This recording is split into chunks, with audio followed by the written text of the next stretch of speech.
गजाननं भूतगणाधिसेवितं कपित्थजम्बूफलचारुभक्षणम्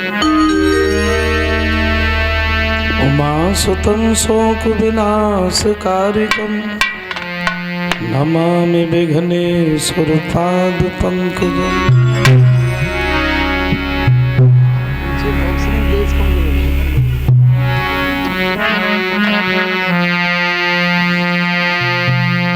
सर्वमंगलमांगल्ये शिवे सर्वार्थसाधिके शरण्ये त्र्यंबके गौरी नारायणी नमोस्तुते।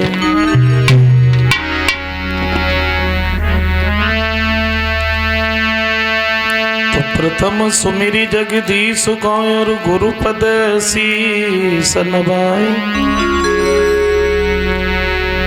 बंदो जननी जनक पद कीजियो मोर सहाय। तो तू ही काली तू ही कालिका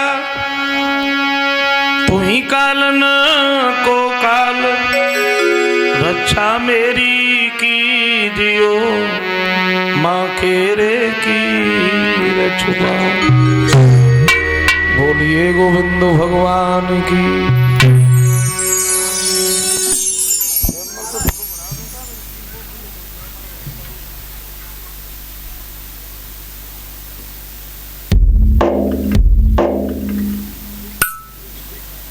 तो कुछ बातों का ध्यान भी रखना चाहिए। किन बातों का बताए?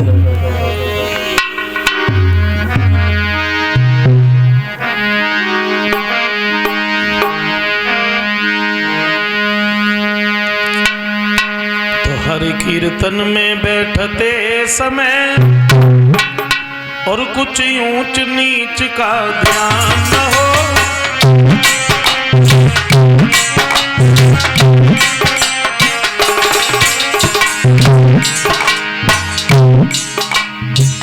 भगवान की भागवत में जब बैठो, भगवान के कीर्तन में जब बैठो, भजन में जब बैठो तो कुछ बातों का ध्यान रखना।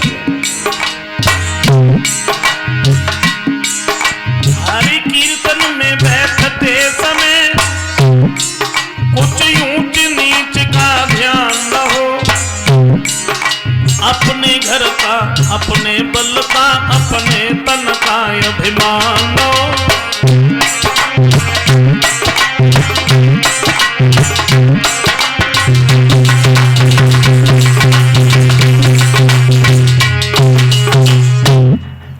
अभिमान करके नहीं, बड़े ध्यान मग्न बैठ करके भगवान की भागवत को श्रवण करनी चाहिए। और जरा सोचो, हम अभिमान भी करें तो किसका करें? अगर हम ये कहें कि हमारे शरीर में अधिक ताकत है, या मैं अधिक सुंदर हूं, या मेरे पास में अधिक पैसा है, तो ये मेरी जो ताकत है, सुंदरता है, हर दिन नहीं रहना, एक न एक दिन इसे नष्ट होना है। अगर पैसा है तो हम मानते हैं आज के जमाने में हमारे तुम्हारे पास में पैसा है तो बहुत कुछ है, लेकिन हम ये नहीं कहेंगे कि पैसा है तो सब कुछ है, क्योंकि इस पैसे से भी हमें हर एक चीज नहीं मिलती।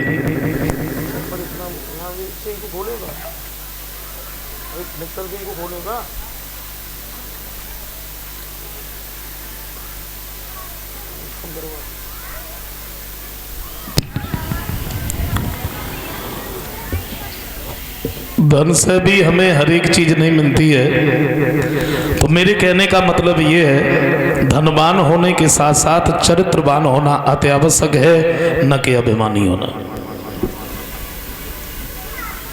क्योंकि यहाँ हर दिन नहीं रहना है, जाना है। और जग का मतलब यही होता है, जहाँ से जन्मे गा से गए। विद्वानों का कहना है कि प्राणी का जन्म लेने के लिए मरण होता है और मरने के लिए ही उसका जन्म होता है। ये आवागमन का चक्कर छूट ही नहीं पाता। पुनरप जन्मम पुनरप मरणम पुनरप जननी जठरे सैनम बार बार आना बार बार जाना ये लगा रहता है। यहाँ हर दिन नहीं रहना, लेकिन जमा करे। अब कलयुग में तो बड़ी जल्दी जल्दी पड़ी है, कलयुग में बड़ी जल्दी जल्दी पड़ी है, हर काम में जल्दी है, यहाँ तक कि मरने में भी जल्दी हो गई। कहते तो ये है कि सतयुग में इंसान की उम्र 1,00,000 वर्ष की होती थी।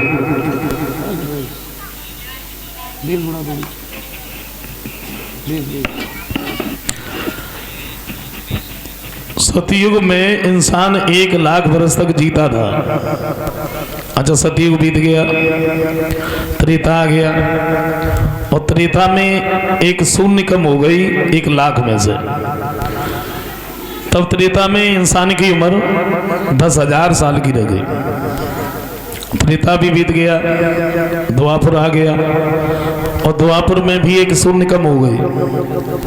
द्वापर में इंसान की उम्र 1,000 साल की रही।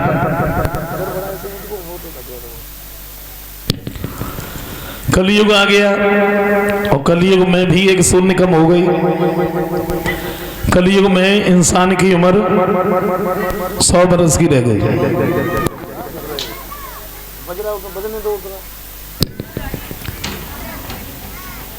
सच बताएं, हमें तो जब कभी ऐसा लगता है कुछ समय बीतने के बाद में जाऊं में से एक शून्य कम हो जाए, क्योंकि बड़ी जल्दी जल्दी पड़ी है। और कलयुग में 100 बरस तक तो जीना ही चाहिए, लेकिन जीता कौन है? कौन जीता है? 40-45 सालें तो दवाई खाए खाए के हॉस्पिटल के चक्कर लगाए लगाए के कट गए, और जो 60-65 के भाई बस बोरिया बिस्तरा बांधी निकल ली है। कौन जीता? अब देखो, बात जीने की नहीं है। आजकल कोई अगर 100 बरस जी लेता है फिर थोड़ा अभिमान सा हो जाता है, ये सोचते हमने 100 बरस पूरे कर लिए। बात जीने की नहीं है, बात इस बात की है, अगर हम 100 बरस तक जिए तो हमने किया क्या? अंदाजा लगाओ। मान के चलो अगर हम 100 बरस तक जिए तो 50 वर्ष हमारे सोने में निकल गए। अगर हम 100 बरस तक जिए, भाई दिन में सोते वो तो एक्स्ट्रा है अलग से, कितने बचे?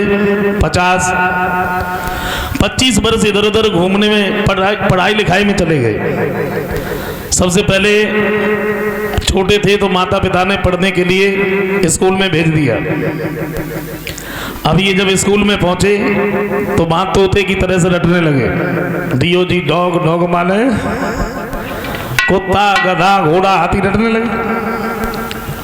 25 वर्ष तो ऐसे ही निकल गए। कितने बचे? 25। और जब 25 वर्ष निकल गए और उसके बाद जब बड़े हुए तो फिर दौड़ने में लग गए। फिर न माँ की मानी, न पिता की, न भाइयों की, न परिवारियों की, किसी की नहीं मानी। और जब किसी की नहीं मानी तो उठा के माता पिता ने शादी कर दी। बाकी के जो दिन बचे थे तो श्रीमती जी की आज्ञा में निकल गए। बैठ जाओ तो बैठ गए, खड़े हो जाओ तो हो गए। क्या बचा? कुछ नहीं। आए चले गए। एक कवि कहते हैं, वैसे प्राणी का मरना तो उसी दिन से शुरू हो जाता है जिस दिन से उसका जन्म होता है। अगर देखा जाए तो हम लोग जी कहाँ रहे? हर दिन, हर घंटे, हर मिनट, हर सेकंड केवल मर रहे, जी नहीं रहे। अभी कहते हैं कि चली जा रही है भैया उम्र धीरे धीरे,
कहोगा, बुढ़ापे कहोगा असर धीरे धीरे।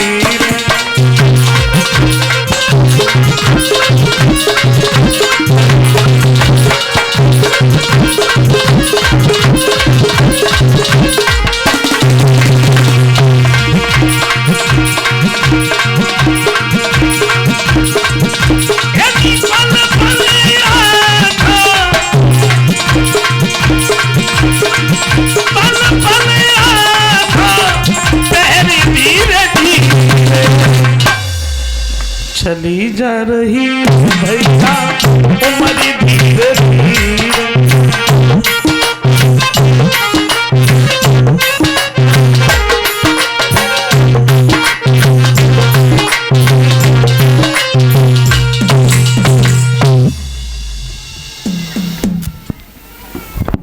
यहाँ हर दिन नहीं रहना है, जाना है।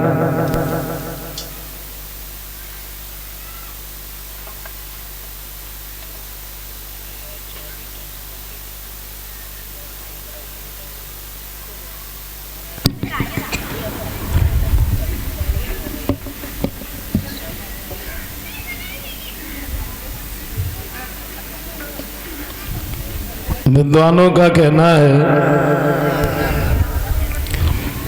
वैसे ये मानुष तन हमें परमात्मा का भजन करने के लिए मिला,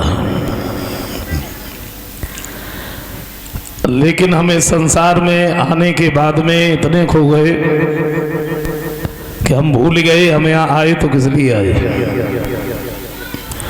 गोस्वामी तुलसीदास जी कहते हैं कि बड़े भाग मानुष तन पावा। वो ये कहते हैं इससे पहले पता नहीं हम क्या क्या करते रहे, क्या क्या बनते रहे, तब जाके हमें मानुष तन मिला। वो कुछ और भी तो लिख सकते थे कि बड़े भाग हाथी तन पावा। हाथी बड़ा होता है, ताकतवर होता है, लेकिन नहीं। अच्छा, इस बात को लेकर के एक बार बहस हो गई। ये जितने भी पशु पक्षी थे ब्रह्मा जी के नजदीक पहुंचे और एक बात कही, हमें ये बताओ बड़े भाग मानुष तन पावा, आदमी क्यों, हम क्यों नहीं? ऐसा क्या है आदमी के अंदर जो मेरे अंदर नहीं है?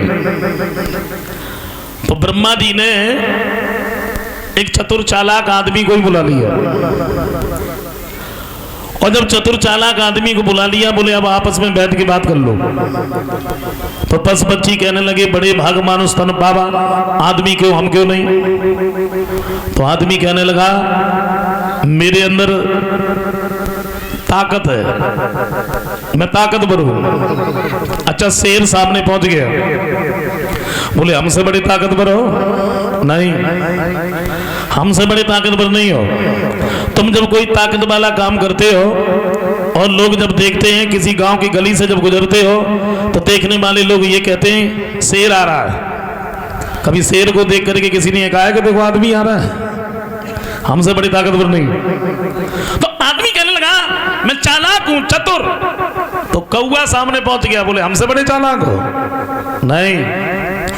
और जब आदमी हट गया, बोला मैं कुछ नहीं, मैं मूर्ख हूं। तो गधा सामने पहुंच गया, बोले हमसे बड़े मूर्ख हो?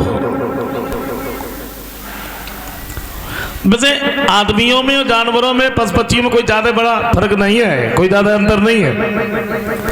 भूख आपको लगती है तो उनको भी लगती है, भय अगर आपको लगता है तो उनको भी लगता है, दर्द अगर आपको होता है तो उनको भी होता है, आराम करना आप जानते हैं तो वो भी जानते हैं, बच्चे पैदा करना आप जानते हैं वो भी जानते हैं। क्या फर्क है बताइए?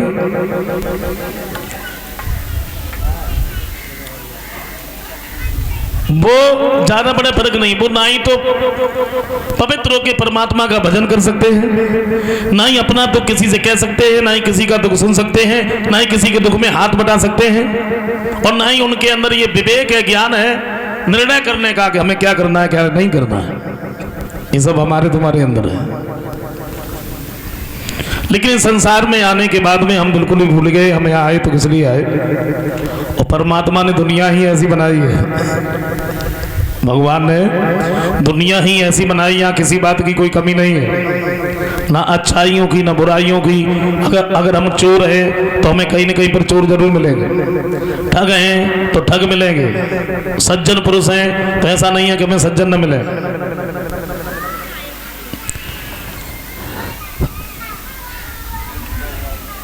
श्री सुखदेव जी समझाते हैं, वैसे विदुर जी ने मैत्री जी से पूछ लिया कि परमात्मा ने दुनिया बनाई तो क्यों बनाई, ये दुनिया बनाई तो क्यों बनाई, दुनिया बनाने वाले क्या तेरे मन में समाई और तूने काहे दुनिया बनाई। वैसे तो एक फिल्मी गीत है, और पुराने फिल्मी गीत भी ऐसे ही होते थे जिनमें कोई न कोई अर्थ होता था। लोग उस व्यवसाय से जुड़े हुए रहते थे लेकिन फिर भी अध्यात्म भर देते थे गीतों में। मेरा रंग दे बसंती चोला, मेरे देश की धरती सोना उगले उगले हीरे मोती, मेरे देश की धरती तोरा मन दर्पण कहलाए, भर दिया अध्यात्म। सजन रे झूठ मत बोलो खुदा के पास जाना है, और आज भी फिल्मी गीत है। अब तो केवल गीत ही गीत है कि सुनते रहो और ढूंढते रहो, मिलने वाला नहीं।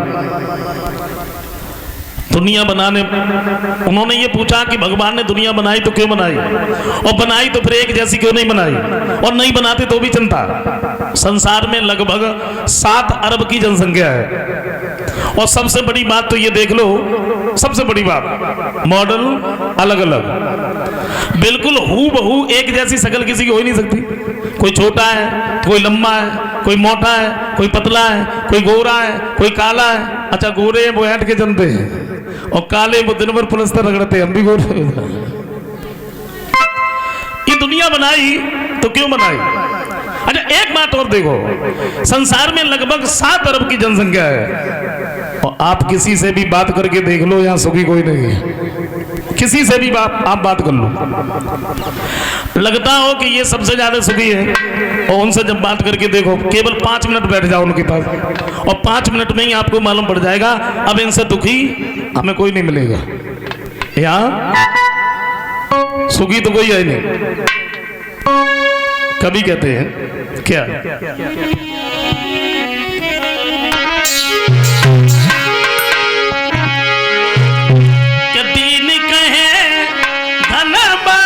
सुखी और धनवान कहे सुख लाला को भावी।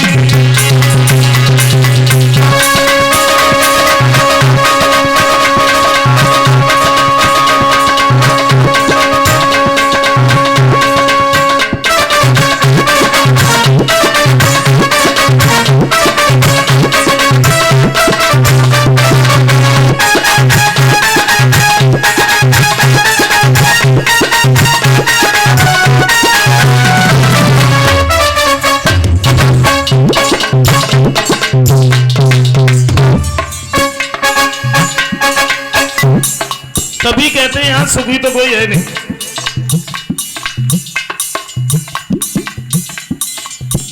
समझा है।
तभी कहते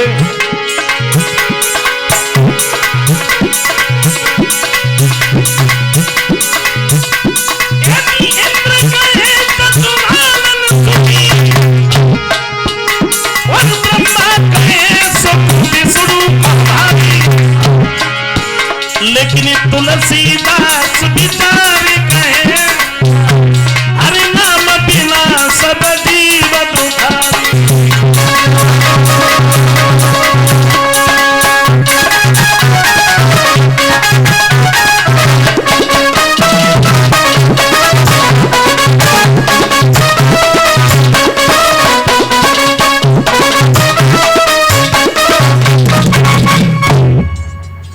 यहाँ सुखी तो कोई है ही नहीं।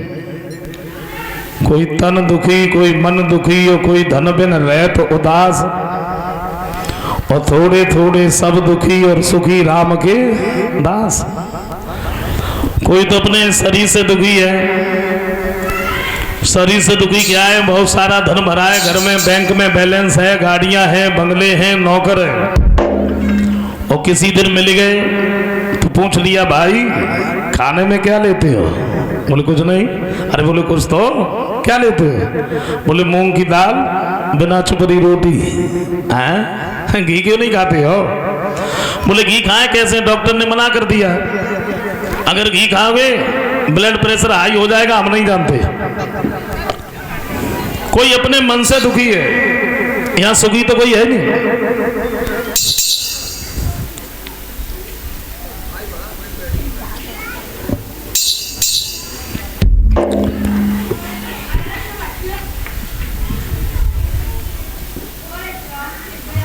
लेकिन सुखी तो वही है जो भगवान के भक्त हैं, परमात्मा के दास हैं। आइए गौर करते हैं, कथा का जो प्रसंग चल रहा था।